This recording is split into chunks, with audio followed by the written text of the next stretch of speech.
नमस्कार दोस्तों, स्वागत है आप सभी का इस चैनल पे। दोस्तों, आज हम बात करेंगे एसपीसीएल राजस्थान रिफाइनरी की भर्ती के बारे में। इस भर्ती का दोस्तों नोटिफिकेशन जारी हो चुका है और इस भर्ती के लिए दोस्तों मेल और फीमेल दोनों ही अप्लाई कर पाएंगे। दोस्तों, यदि आपका सपना है एसपीसीएल रिफाइनरी में काम करने का और यदि आप इस भर्ती के लिए दोस्तों एलिजिबल हैं तो आज की वीडियो दोस्तों आपके लिए बहुत ही खास है। दोस्तों, यदि आपकी एज 25 साल तक है या 29 साल तक है या 34 साल तक है या 42 साल तक है या 46 साल तक भी दोस्तों आपकी एज है तो आप इस भर्ती के लिए अप्लाई कर पाएंगे। और दोस्तों, इसमें सैलरी भी आपको बहुत ही बढ़िया मिलेगी। आपका सीटीसी होगा 10 लाख रुपए से लेके 24 लाख रुपए तक। यदि दोस्तों आपने बी कर रखी है या बीटेक कर रखा है या एमबीए कर रखा है दोस्तों एचआर में या सीए कर रखा है दोस्तों, तो आप इस भर्ती के लिए अप्लाई कर पाएंगे। इस भर्ती के लिए दोस्तों आप 27 दिसंबर से अप्लाई कर सकते हैं। दोस्तों, यदि आप चाहते हैं कि प्रत्येक सरकारी नौकरी की रियल व ऑथेंटिक इन्फॉर्मेशन सबसे पहले आपको प्राप्त हो तो दोस्तों जल्दी से इस चैनल को सब्सक्राइब कर लीजिएगा और साथ में बेल आइकन को भी ज़रूर प्रेस कर लीजिएगा।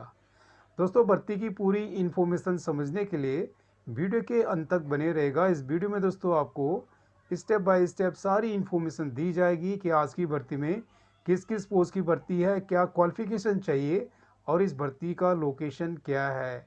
दोस्तों, ये सारी इन्फॉर्मेशन हम आपको इस वीडियो के माध्यम से देने वाले हैं। तो चलिए दोस्तों बात कर लेते हैं आज की भर्ती से रिलेटेड इन्फॉर्मेशन के बारे में। तो गाइज आगे बढ़ेंगे। जैसे बताया दोस्तों, आज हम बात करेंगे एसपीसीएल राजस्थान रिफाइनरी की भर्ती के बारे में। बेसिकली ये है एसपीसीएल यानी कि हिंदुस्तान पेट्रोलियम कॉरपोरेशन लिमिटेड तथा गवर्नमेंट ऑफ राजस्थान का ज्वाइंट वेंचर। ठीक है दोस्तों, इस भर्ती के लिए आप दोस्तों इंडिया के सभी राज्यों से अप्लाई कर पाएंगे। आइए दोस्तों बात कर लेते हैं पोस्ट वाइज क्वालिफिकेशन के बारे में। तो दोस्तों यहाँ पे आप देखेंगे पहली वैकेंसी है chemical production engineer refinery operations की E1 E2 तथा E3 ग्रेड की।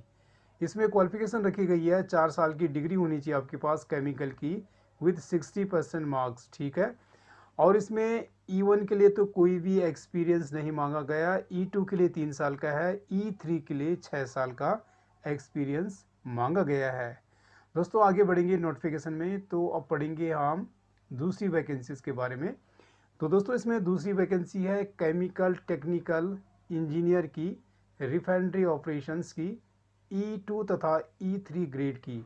4 साल की डिग्री होनी चाहिए केमिकल की और इसमें E2 के लिए 3 साल का एक्सपीरियंस है, E3 के लिए 6 साल का है। ठीक है, अब और आगे बढ़ेंगे दोस्तों नोटिफिकेशन में।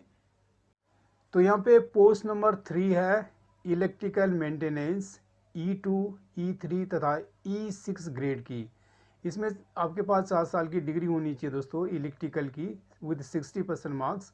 E2 के लिए 3 साल का एक्सपीरियंस है, E3 के लिए 6 साल का तथा E6 के लिए 15 साल का एक्सपीरियंस इसमें मांगा गया दोस्तों।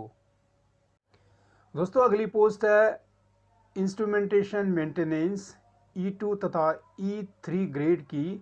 4 साल की डिग्री होनी चाहिए आपके पास इंस्ट्रूमेंटेशन में और इसमें E2 के लिए 3 साल का एक्सपीरियंस है, E3 के लिए 6 साल का है।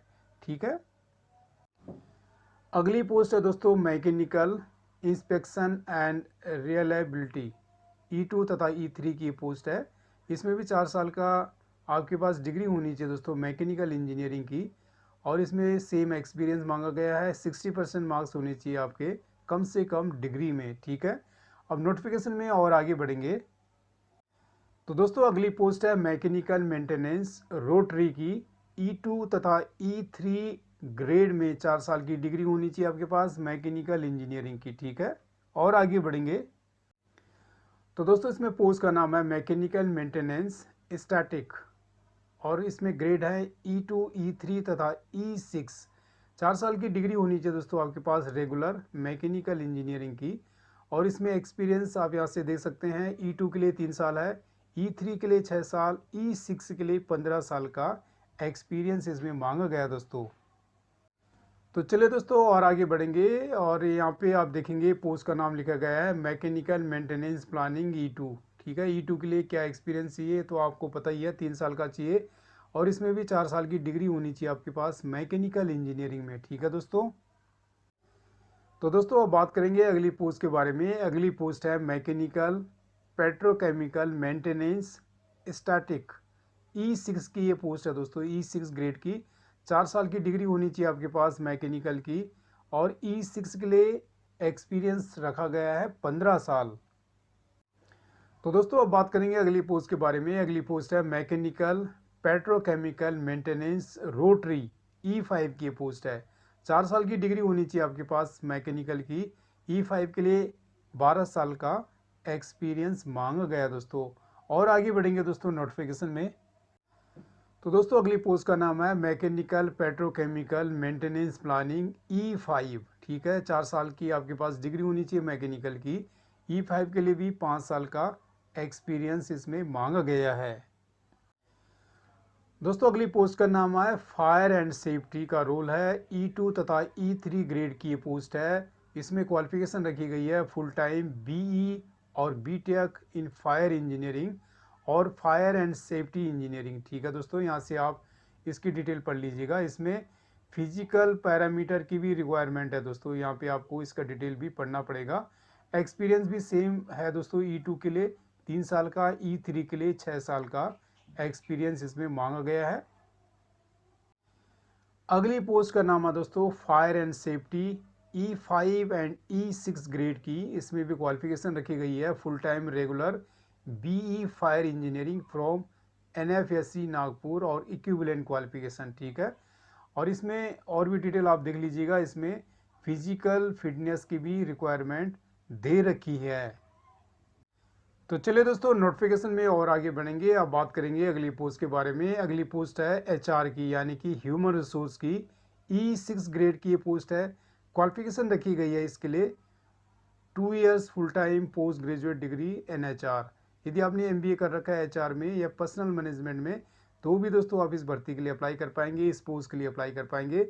यदि आपने मास्टर ऑफ सोशल वर्क भी कर रखा है, तो भी दोस्तों आप इस भर्ती के लिए अप्लाई कर पाएंगे, यदि आपने HR स्पेशलाइजेशन में दोस्तों अपनी डिग्री कर रखी है। और दोस्तों अगली पोस्ट का नाम है chartered accountant E1, E2, E3 grade की पोस्ट है।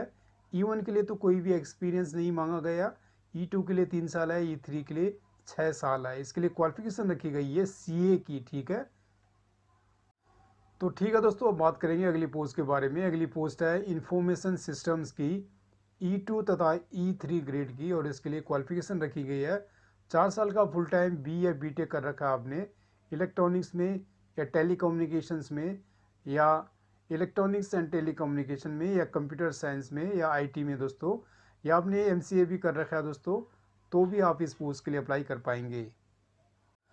तो दोस्तों जल्दी जल्दी आगे बढ़ते हैं। अब बात करेंगे अगली पोस्ट के बारे में। अगली पोस्ट है इंफॉर्मेशन सिस्टम्स की E5 ग्रेड की। 4 साल की डिग्री होनी चाहिए आपके पास दोस्तों BE या BTech में इलेक्ट्रॉनिक्स में या टेलीकम्युनिकेशन में या इलेक्ट्रॉनिक्स एंड टेलीकम्युनिकेशन में या कंप्यूटर साइंस में या IT में दोस्तों। और यदि आपने MCA कर रखा है और अदर रिलेटेड क्वालिफिकेशन कर रखी है दोस्तों, तो भी आप इस पोस्ट के लिए अप्लाई कर पाएंगे। तो चलिए दोस्तों अब बात करेंगे सैलरी के बारे में, इमोलोमेंट्स के बारे में। तो यहाँ से आप इसका डिटेल देख सकते हैं। यहाँ पे आप देखेंगे असिस्टेंट इंजीनियर के लिए 10 लाख है, इंजीनियर के लिए 12.83 है, सीनियर इंजीनियर के लिए 15.76 है, असिस्टेंट मैनेजर के लिए 18.38 है, सीनियर मैनेजर के लिए 21.49 है तथा चीफ मैनेजर के लिए 24.18 लाख CTC है दोस्तों, ठीक है। Cost of the company CTC।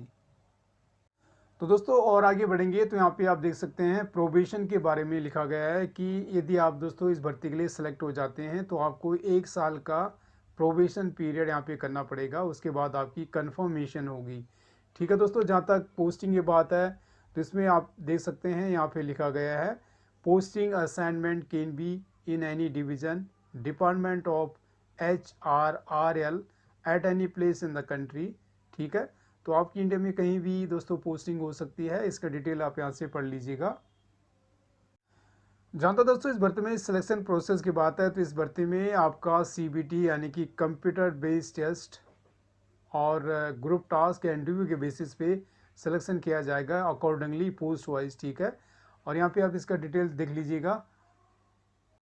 यहाँ पे रिटर्न टेस्ट तथा group task and personal interview का भी दोस्तों यहाँ पे पूरा पैटर्न दे रखा है कि किस तरह से आपको दोस्तों इस भर्ती के लिए अप्लाई करना है। ठीक है दोस्तों, इस भर्ती के लिए जहाँ तक अप्लाई करने के लिए डेट्स की बात है तो बेसिकली आपको इस भर्ती के लिए ऑनलाइन मोड से अप्लाई करना है। आप 27 दिसंबर से इस भर्ती के लिए अप्लाई कर पाएंगे। 26 जनवरी 2023 इसकी दोस्तों लास्ट डेट होगी। ठीक है, इसका लिंक दोस्तों मैं आपको दे दूंगा। जहाँ तक इस भर्ती में एप्लीकेशन फ़ीस की बात है तो इसमें दोस्तों फ़ीस है UR EWS OBC NC candidate के लिए 500 रुपये फ़ीस है दोस्तों। और इसमें प्लस आपको टैक्सेस प्लस बैंक चार्जेस भी पे करने पड़ेंगे। और SC ST PWBD कैंडिडेट के लिए दोस्तों फीस एग्जेम्प्टेड है। ठीक है, फीस का भुगतान दोस्तों आपको ऑनलाइन मोड से करना पड़ेगा। तो गाइज ये था इस भर्ती का शॉर्ट डिटेल वीडियो, थोड़ी लंबी हो गई दोस्तों। आई होप दोस्तों ये वीडियो आपको पसंद आई होगी। दोस्तों आप सभी को बहुत बहुत शुभकामनाएं। Thank you so much.